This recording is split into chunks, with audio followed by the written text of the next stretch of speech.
Baik, bismillahirrahmanirrahim. Assalamualaikum warahmatullahi wabarakatuh.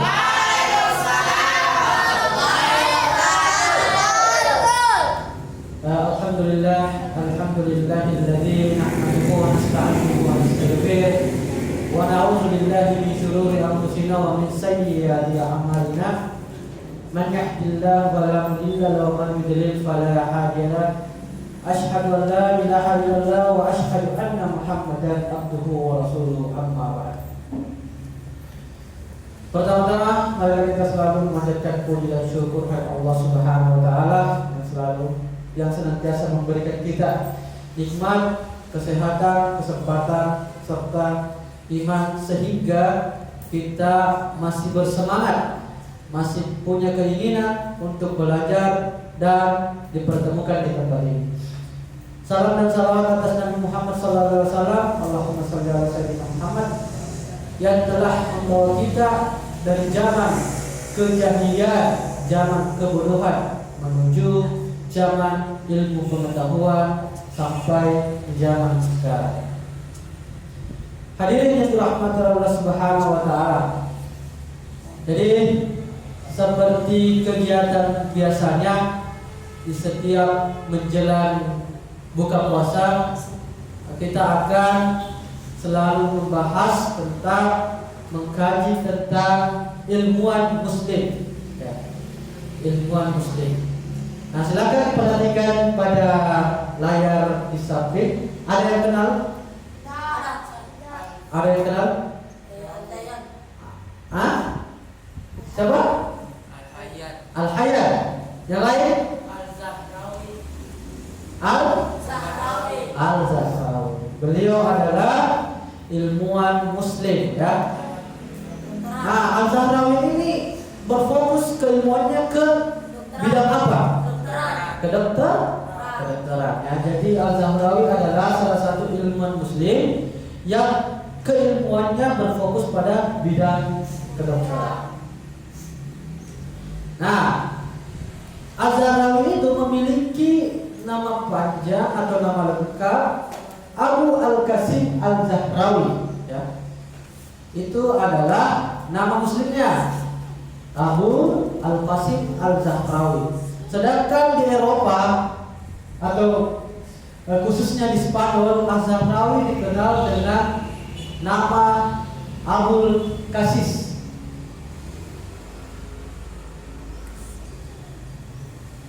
Al-Zahrawi dikenal sebagai bapak ilmu modern. Selain itu, ia juga merupakan ilmuwan muslim terkenal. Orang Eropa mengenal Al-Zahrawi dengan nama Abul Qasis. Al-Zahrawi adalah seorang dokter bedah yang amat fenomenal. Kenapa fenomenal? Karena pada zaman itu hanya Al-Zahrawi yang penemuannya berdampak kepada masyarakat. Karya dan hasil pemikirannya banyak diadopsi para dokter di dunia barat. Tahu artinya diadopsi? Berarti diaplikasikan, ditiru. Nah, dokter-dokter dunia barat atau dokter-dokter Eropa memiliki kiblat itu di Al-Zahrawi pada zaman itu. Prinsip-prinsip ilmu kedokteran yang diajarkan Al-Zahrawi menjadikan kurikulum pendidikan kedokteran di Eropa. Nah, kalau di Indonesia itu pada saat ini dikenal dengan kurikulum merdeka. Nah, sedangkan pada zaman di Eropa pada zaman Al-Zahrawi itu ilmunya, prinsip-prinsip ilmunya dijadikan kurikulum. Saking banyaknya dampak yang diberikan kepada masyarakat. Nah, ini perkataan dari Dr. Campbell dalam History of Arab Medicine.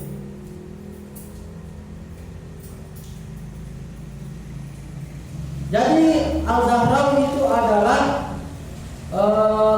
ilmuwan yang terkenal pada abad ke-21 yang bernama lengkap Abu Al-Qasim Khalaf Ibnu Al-Abbas Al-Zahrawi. Ia lahir pada tahun 936 Masehi di kota Al-Zahra, sebuah kota berjarak 9,6 km dari Cordoba, Spanyol.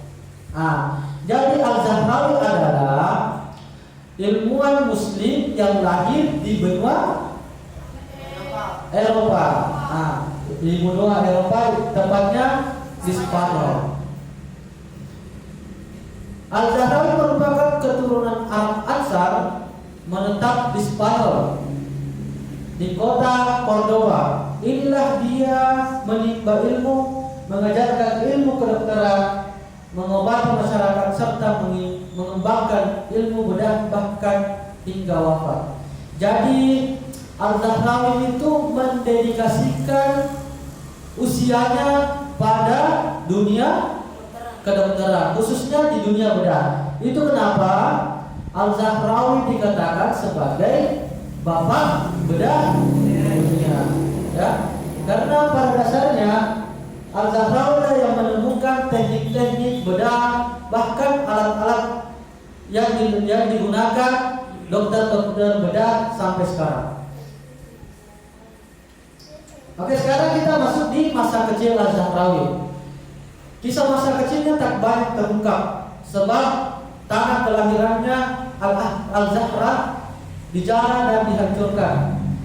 Sosok dan citra Al-Zahrawi baru terungkap ke permukaan setelah ilmuwan Andalusia Abu Muhammad bin Adam 1993 Masehi sampai 1064 Masehi menempatkannya sebagai salah seorang dokter bedah terkemuka di Spanyol. Jadi pada zaman itu Al-Zahrawi adalah dokter bedah yang terkenal di Spanyol.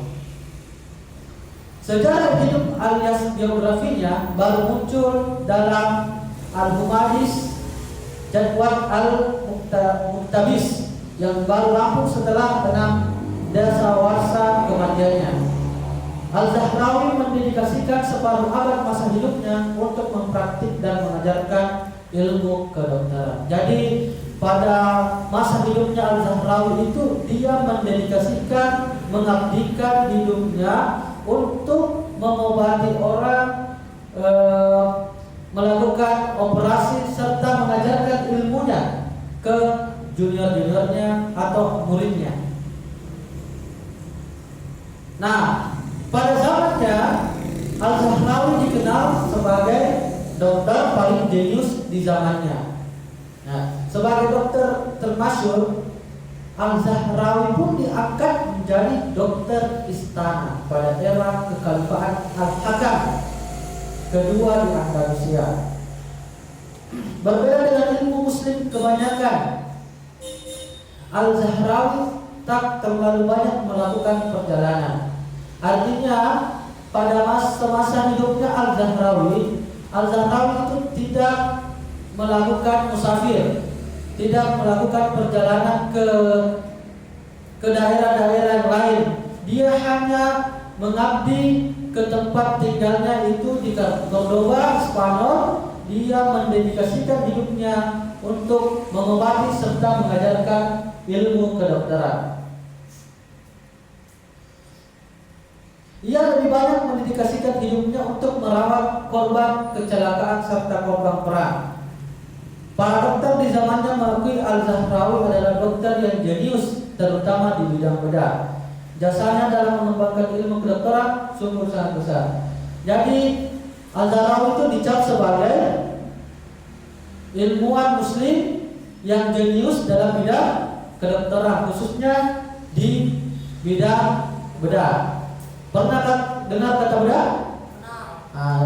Orang yang bedah, yang membelah-belah itu, mengoperasi, itu yang disebut dengan bidang bedah. Nah, itu ilmunya Al-Zahrawi sampai sekarang diaplikasikan. Karena kenapa? karena sangat memberikan dampak, memberikan dampak positif kepada masyarakat. Karena pada saat itu Al-Zahrawi menggunakan ilmunya, menggunakan untuk merawat korban peperangan. Nah, itu kenapa dikatakan Al-Zahrawi sebagai ilmuwan yang jenius pada zamannya. Menyusun kitab kedokteran Al-Tasrif. Dalam biografi Al-Zahrawi diketahui dia meninggalkan sebuah harta karun yang tak ternilai harganya bagi ilmu kedokteran, yakni berupa kitab Al-Tasrif Liman Ajaz Anil Talil, sebuah ensiklopedia kedokteran. Kitab yang dijadikan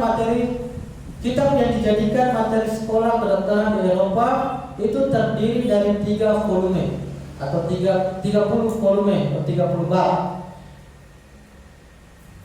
Dalam kitab yang diwariskan bagi peradaban dunia, Al-Zahrawi secara rinci dan lugas mengupas tentang ilmu bedah, ilmu tentang operasi ortopedik. Ilmu ortopedik, oftalmologi, farmakologi, serta ilmu kedokteran secara umum. Ia juga mengupas tentang ilmu kosmetika. Jadi yang menemukan ilmu-ilmu yang dipakai sekarang ibu-ibu untuk mempercantik dirinya, kosmetik, itu adalah Al-Zahrawi. Menurut Will Durant, pada masa itu Cordoba menjadi tempat favorit bagi orang-orang Eropa yang ingin menjalani operasi bedah. Di puncak kejayaannya, Cordoba memiliki tak kurang dari 50 rumah sakit yang memberikan pelayanan prima. Sebagai seorang ilmu kedokteran, Al-Zahrawi begitu mencintai murid-muridnya. Pada saat itu Al-Zahrawi sangat mencintai murid-muridnya, sangat menyayangi murid-muridnya. Dalam Al-Tasrif, dia mengungkapkan kepedulian terhadap kesejahteraan siswanya. Al-Zahrawi pun mengingatkan kepada muridnya tentang pentingnya membangun hubungan baik dengan pasien. Menurutnya, seorang dokter yang baik haruslah melayani pasiennya sebaik mungkin tanpa membedakan status sosial. Dalam menjalankan praktik kedokterannya, Al-Zahrawi menambahkan pentingnya observasi tertutup dalam kasus-kasus individual. Jadi dalam melaksanakan tugasnya, Al-Zahrawi itu lebih tertutup dalam menangani kasus-kasusnya. Artinya dia tidak terbuka tentang pasiennya. Dia lebih privasi tentang riwayat pasiennya. Hal itu dilakukan untuk tercapainya diagnosis yang akurat serta kemungkinan pelayanan yang terbaik. Ia pun selalu mengingatkan agar para dokter berpegang pada norma dan kode etik kedokteran, yakni tak menggunakan profesi dokter hanya untuk meraup keuntungan materi. Jadi Al-Zahrawi ini bisa dikatakan sebagai ilmuwan yang sederhana, tidak menjadikan pekerjaannya sebagai ladang materinya, ladang untuk mencari keuntungan materi. Karena pada dasarnya Al-Zahrawi ini sederhana dan tidak berfoya-foya atau glamor. Banyak yang mengatakan bahwa profesi dokter adalah profesi yang kaya. Kenapa kaya? Karena jika orang yang ingin mencari kehidupan materi lebih, ya menjadi dokter. Menurutnya profesi dokter bedah tak bisa dilakukan sembarang orang pada masa itu. Dia kerap mengingatkan agar masyarakat tak melakukan operasi bedah kepada dokter atau dukun yang mengaku-ngaku memiliki keahlian operasi bedah. Hanya dokter yang memiliki keahlian yang dan bersertifikat saja yang boleh melakukan operasi bedah. Mungkin karena itulah di era modern ini muncullah istilah dokter spesialis bedah. Jadi pada masa itu cuma ada satu yang disebut dengan dokter umum. Jadi dokter umum itulah yang juga melakukan operasi bedah. Sekarang pada zaman sekarang tidak sembarang melakukan operasi bedah, harus ada namanya sertifikat keahlian. Nah, makanya zaman sekarang itu sudah ada namanya istilah dokter spesialis bedah yang menangani khusus tentang operasi ataupun bedah. Nah, bakat ilmu bedah dunia, kehebatan dan profesionalitasnya sebagai seorang ahli bedah diakui para dokter di Eropa. Tak diragukan lagi, Al-Zahrawi adalah kepala dari seluruh ahli bedah, ucap Pietro Argalata. Kitab Al-Tasrif yang ditulisnya lalu diterjemahkan ke dalam bahasa Latin oleh Gerard of Cremona pada abad ke-12 Masehi. Kitab itu juga dilengkapi dengan ilustrasi. Kitab itu menjadi rujukan dan buku resmi sekolah kedokteran dan para dokter serta ahli bedah Eropa. Jadi kitab yang dibuat oleh Al-Zahrawi itu menjadi kiblat oleh dokter-dokter Eropa lainnya, ya. Karena kenapa? Karena di dalamnya memiliki teknik bedah yang sangat efisien, yang sangat berguna. Selama 5 abad lamanya pada periode abad pertengahan, sosok dan pemikiran Al-Zahrawi begitu dikagumi para dokter serta mahasiswa kedokteran di Eropa. Pada abad ke-11, seorang ahli bedah Prancis bernama Gal de Claudius mengutip Al-Tasrif hampir lebih dari 200 kali. Kitab Al-Tasrif terus menjadi pegangan para dokter di Eropa hingga terciptanya era Renaissance. Hingga abad ke-16, ahli bedah kebangsaan Prancis Jacques Delegans 1513 Masehi sampai 1588 Masehi masih menjadikan Al-Tasrif sebagai rujukan. Jadi rata-rata dokter bedah Eropa menjadikan kitab ciptaan Al-Zahrawi yaitu Al-Tasrif sebagai rujukannya. Penemu puluhan bedah modern. Selama separuh abad mendedikasikan dirinya untuk pengembangan ilmu kedokteran, khususnya bedah. Dalam biografi Al-Zahrawi diketahui bahwa ia telah menemukan puluhan alat bedah modern. Dalam kitab Al-Tasrif, Bapak Ilmu Bedah itu memperkenalkan lebih dari 200 alat bedah yang dimilikinya.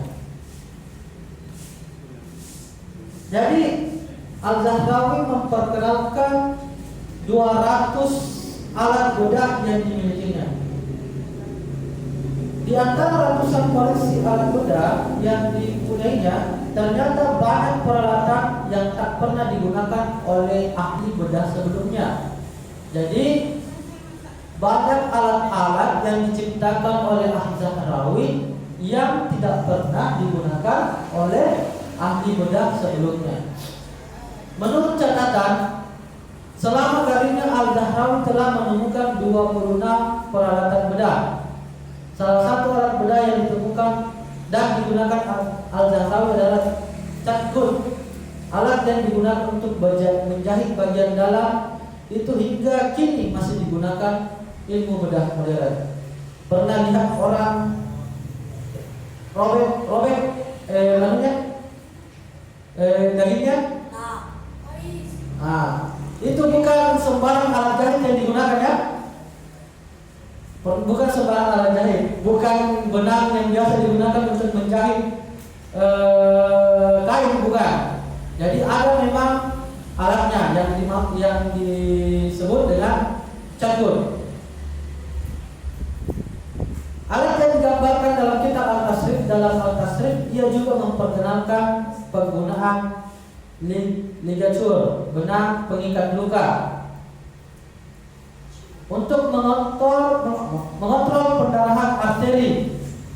Jarum bedah ternyata juga ditemukan dan dipaparkan secara jelas dalam Al-Tasrif. Selain itu, ia juga memperkenalkan sederet alat bedah lain hasil penemuannya. Nah, ini adalah contoh alat bedah yang ditemukan oleh Al-Zahrawi dalam kitabnya Al-Tasrif. Nah, ada pisau bedah, kalau dalam bahasa kedokteran itu scalpel. Ada sendok bedah, surgical spoon, ada pengait bedah. Jadi ini adalah beberapa alat bedah yang ditemukan oleh Al-Zahrawi.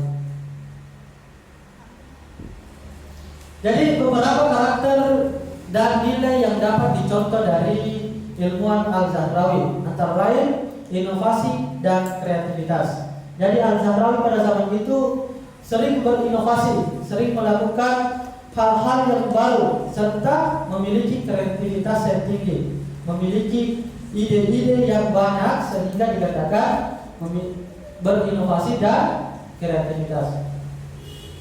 Al-Zahrawi dikenal karena inovasi medisnya, terutama dalam bidang bedah. Ia menciptakan alat bedah baru yang belum pernah ada sebelumnya dan mengembangkan teknik-teknik medis yang lebih efektif.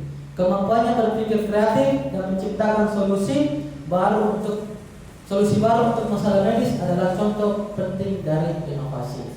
Jadi dia banyak menemukan hal-hal yang baru, kreatif, serta menciptakan solusi baru yang disebut dengan inovasi untuk masalah medis pada zaman itu. Ketekunan dan dedikasi.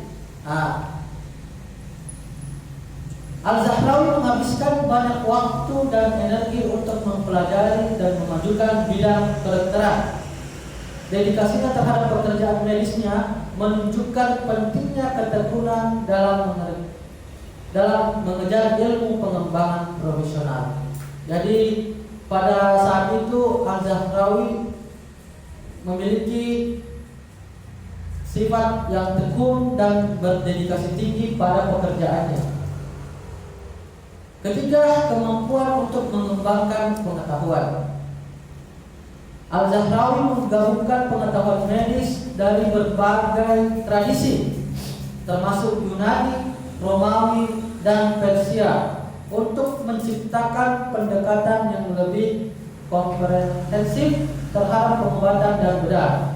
Ini mengajarkan kita tentang pentingnya integrasi pengetahuan dari berbagai sumber untuk mencapai pemahaman yang lebih luas. Jadi anak-anak sekalian, jika kalian ingin memiliki pengetahuan luas, tidak hanya belajar di satu sumber saja, harus lebih beragam sumbernya untuk mendapatkan ilmu yang lebih banyak dari sumber-sumber tersebut. Yang keempat, pengabdian kepada masyarakat. Al-Zahrawi juga dikenal karena kontribusinya dalam memajukan kesehatan masyarakat. Dia percaya bahwa ilmuwan dan dokter harus melayani masyarakat dan membantu orang yang membutuhkan. Nilai pengabdian kepada masyarakat ini adalah contoh karakter yang bisa diambil dari dirinya. Jadi pengabdian kepada masyarakat di sini pasti bersinggungan dengan keikhlasan kita dalam pekerjaan kita.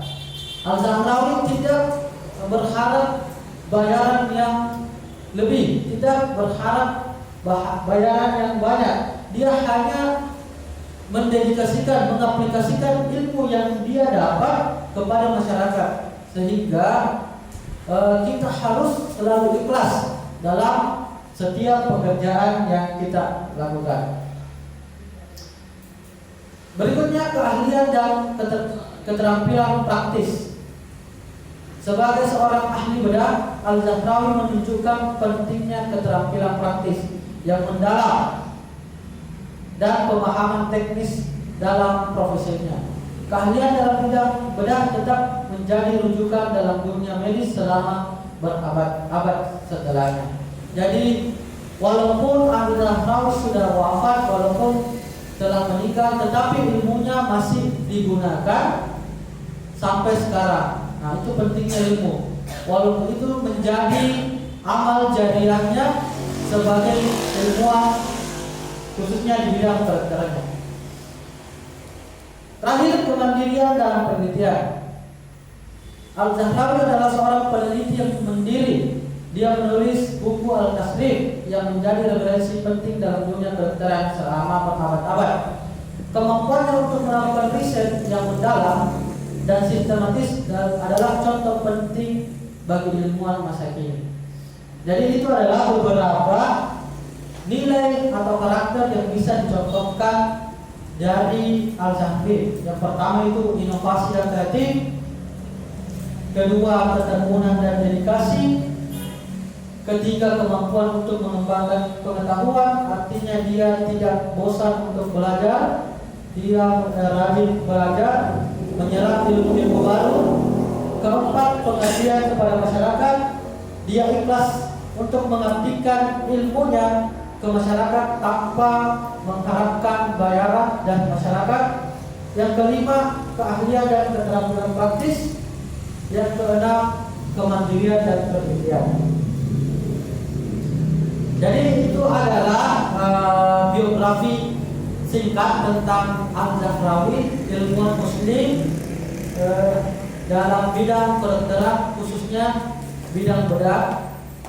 Kenapa Al-Zahrawi dikatakan sebagai bapak bedah? Karena pada zamannya dialah yang menemukan, dialah yang memiliki inovasi-inovasi tentang keilmuan bedah. Jadi itu adalah kisah dari Al-Zahrawi. Sampai sini ada yang mau ditanyakan? Wafatnya? Dia wafat pada tahun 1064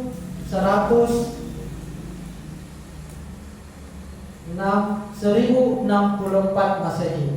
Jadi Al-Zahrawi itu lahir pada tahun 993 Masehi dan wafat pada tahun 1064 Masehi. Ya, silakan. Jadi Al-Zahrawi itu lahir di Al-Zahra, tidak jauh dari kota Cordoba di Spanyol. Dan Al-Zahrawi wafat itu di kota Cordoba. Jadi dia mendedikasikan umurnya, usianya pada di kotanya sendiri. Masih ada?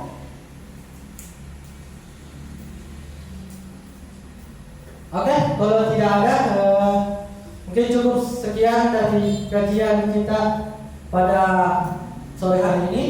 Semoga apa yang anak-anakku sekalian dapat dari biografi Al-Zahrawi ini bisa menjadi catatan penting kalian dalam menuntut ilmu. Yang pertama itu harus apa? Ikhlas, berdedikasi tinggi, serta harus rajin belajar. Jadi itu adalah contoh yang bisa kita ambil dan bisa kita terapkan di dalam kehidupan kita sehari-hari.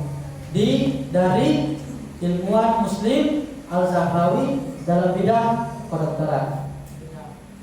Jadi cukup sekian pada kajian hari ini. Insya Allah kita bertemu minggu depan lagi di kajian-kajian berikutnya. Saya akhiri dengan ucapan Assalamualaikum warahmatullahi wabarakatuh.